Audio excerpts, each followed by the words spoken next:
कोई मदारन कहता है तो कोई महारानी। वसुंधरा राजे की है कुछ अजीब कहानी। कभी दुश्मनों से होती है दोस्ती तो कभी खुद के अपनों की भी बन जाती हैं बेगानी। नमस्कार, मैं हूं छवि अवस्थी और आपने देखना शुरू कर दिया है द एंगल। जी हां, बात कर रहे हैं वसुंधरा राजे की। पूर्व मुख्यमंत्री वसुंधरा राजे, भाजपा की दिग्गज नेता वसुंधरा राजे, जो इन दिनों कहीं कैद है या कहीं कि कहीं छिपी हुई हैं, लेकिन किससे, ये बड़ा सवाल है। क्योंकि जिस तरह के बीच में कयास उठे थे उसके बाद लगा था कि वसुंधरा राजे दोबारा से आक्रामक हो चुकी हैं, दोबारा से राजनीति में एंट्री कर चुकी हैं, क्योंकि काफ़ी समय से वो राजनीति में सक्रिय तौर पर नहीं आई हुई थी। लेकिन जब उन्होंने अपनी देवदर्शन यात्रा निकाली तो उसके बाद लगा कि अब दोबारा से वसुंधरा राजे सक्रिय हो गई। लेकिन उस यात्रा के बाद से ही वसुंधरा राजे मानो सोशल मीडिया पर ही सीमित रह गई हैं। इस दौरान अलग अलग तरह के कयास भी लगाए जाने लगे। उनका नाम भी आया उपचुनाव में प्रचार के लिए, लेकिन वसुंधरा राजे खुद की तो छोड़िए, उनके फोटो भी नदारद रहे। ऐसे में जब पूछा गया बीजेपी के नेताओं से तो उन्होंने कहा कि उनकी अभी जरूरत नहीं है, जब जरूरत होगी तब बुलाएंगे। अब वसुंधरा राजे ने तब भी चुप्पी साधे रखी। बीच बीच में कुछ बयान आते हैं, कुछ ट्वीट के जरिए बयान आते हैं जिनके अलग अलग मायने निकाले जाते हैं। कभी कोई कह सकते हैं कि कोई पॉजिटिव थॉट आ जाता है, या फिर कभी कुछ इस तरह का बयान आता है जिसके अलग अलग उसके मायने निकाले जाते हैं। अब ऐसा ही एक और बयान आया है वसुंधरा राजे की तरफ से। वसुंधरा राजे का बयान आया है कि कोविड का जो ये मुश्किल समय चल रहा है, कोरोना का जो ये मुश्किल समय है, इसमें राजनीति को नहीं अपनाएं, राज्य नीति को अपनाएं। राजनीति को छोड़ देना चाहिए, राज्य नीति को अपनाना चाहिए। तो कह सकते हैं वसुंधरा राजे ने राजनीति छोड़ने की बात की है, लेकिन सिर्फ इस कोरोना के समय में, और राज्य नीति को अपनाने की बात की है। लेकिन ये संदेश किसके लिए है, ये भी एक बड़ा सवाल है। क्योंकि जिस तरह से ये मैसेज आया है, जिस तरह से उनका एक बयान आया है, क्योंकि अभी जिस तरह के हालात बने हुए हैं राजस्थान में, पहले वैक्सीन को लेकर काफ़ी राजनीति हुई, फिर उसके बाद ऑक्सीजन को लेकर राजनीति हुई, अब दोबारा से जैसे ही वैक्सीन की रेट फिक्स हुई है उसके बाद राजनीति की जा रही है। बीजेपी के जो नेता हैं वो कह रहे हैं कि राजस्थान में वैक्सीन 18 साल से अधिक के जो लोगों को लगनी है वो फ्री होनी चाहिए, निःशुल्क होनी चाहिए।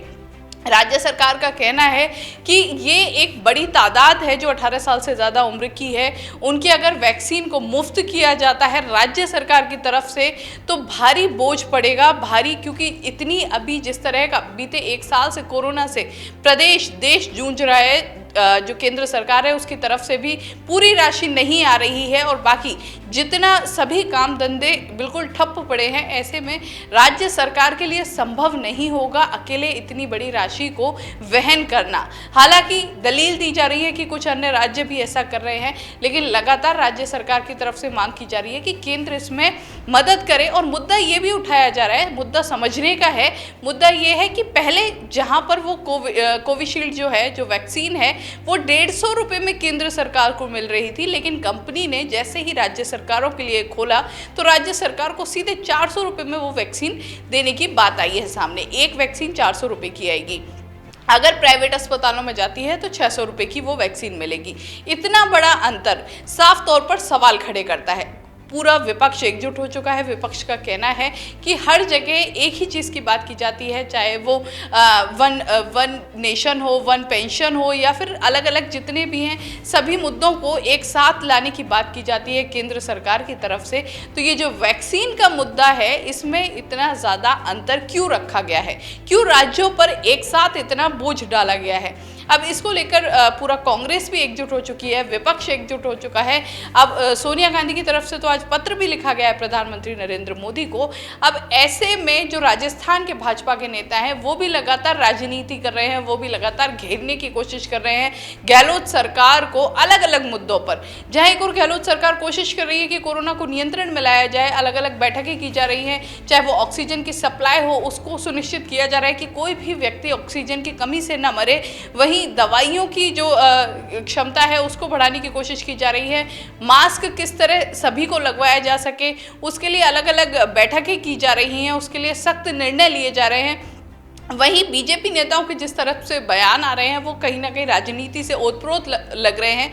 अब ऐसे में वसुंधरा राजे का जो ये बयान आया है कि राजनीति ना करें, राज्य नीति करें, तो ये किसके लिए है? क्या ये गहलोत सरकार के लिए है? क्या ये अशोक गहलोत के लिए है? या फिर वसुंधरा राजे ने फिर से भाजपा के जो प्रदेश अध्यक्ष सतीश पूनिया है या फिर भाजपा के जो अन्य नेता हैं उनको घेरा है, ये भी सियासी गलियारों में चर्चा होने लगी है। क्योंकि वसुंधरा राजे की हर एक बात के, हर एक बयान के मायने होते हैं। वहीं बात करें तो इन दिनों वसुंधरा राजे को लेकर अन्य कई विधायक भी चुटकी लेते नजर आते हैं, जिसमें सिरोही विधायक संयम लोढ़ा की बात करें तो हाल ही में उन्होंने एक ट्वीट भी किया था जिसमें उन्हें मदारन कहा गया था, और उससे पहले भी एक दो बार ट्वीट कर चुके हैं संयम, और उसमें भी इसी तरह का मदारन शब्द का जिक्र किया गया है। और लगातार कहा जाता है कि वो अभी कहीं ना कहीं छिपी हुई हैं। क्या कारण है इसके पीछे? और जिस तरह के अलग अलग बयान आ रहे हैं, चाहे वो कांग्रेस के अन्य नेताओं के हों या फिर बीजेपी के खुद के कई नेताओं के, जो कि वसुंधरा खेमे के माने जाते हैं, उनके भी बयान आए, तो ऐसे में साफ तौर पर लगता है कि वसुंधरा राजे एक झटपटाहट से गुजर रही है, अपने आप को आगे लाने की कोशिश कर रही हैं। लेकिन जिस तरह का एक घेरा बनाया हुआ है, उन्हीं की पार्टी के कुछ नेताओं ने कोशिश की जा रही है कि वसुंधरा राजे को कैसे भी पीछे रखा जा सके, और जो ये कोविड का वक्त है, जो ये कोरोना का मुश्किल वक्त है, इसमें भी राजनीति को चमकाई जा सके। तो ऐसे में साफ तौर पर लग रहा है कि भाजपा की जो आपसी गुटबाजी है वो यहाँ हावी नजर आ रही है। कांग्रेस की बात कर लें तो कांग्रेस में भी लगातार गुटबाजी की बात हमेशा से होती रही है, और कांग्रेस की गुटबाजी किसी से छिपी नहीं है, क्योंकि जिस तरह की घटनाएं कांग्रेस में बीते 2.5 साल में हुई हैं वो किसी से छिपी नहीं है। लेकिन इन दिनों का जो माहौल है उसमें लगता है कि मुख्यमंत्री अशोक गहलोत ने स्थिति को कहीं ना कहीं अपने हाथ में ले रखा है। वहीं सचिन पायलट गुट की बात करें तो बिल्कुल नदारद ही नजर आ रहा है। वहीं कोशिश ये रहती है, बीच बीच में बयानबाजी आती रहती है, टिप्पणियां आती रहती हैं, और कोशिश रहती है कि अपने अस्तित्व को बनाए रखा जा सके। लेकिन जिस तरह की स्थिति बनी हुई है, जिस तरह से मुख्यमंत्री अशोक गहलोत अभी कोरोना से जूझ रहे हैं, लड़ रहे हैं प्रदेशवासियों के लिए, तो ऐसे में लगता है कि कहीं ना कहीं अभी सचिन पायलट का जो राजनीतिक स्टंट है वो थोड़ा कम होता जा रहा है। देखना होगा कि आने वाले समय में जो ये राजनीति के दोबारा से बबूले उठने लगे हैं कोरोना काल में, वो कितने ज़्यादा उठते हैं, और जिस तरह से वसुंधरा राजे सतीश पूनिया का आपसी गुटबाजी हो या फिर अशोक गहलोत सचिन पायलट गुट की आपसी राजनीति हो, वो कितने लंबे समय तक इसी तरह चलती है और क्या क्या कुछ नया सामने निकल के आता है।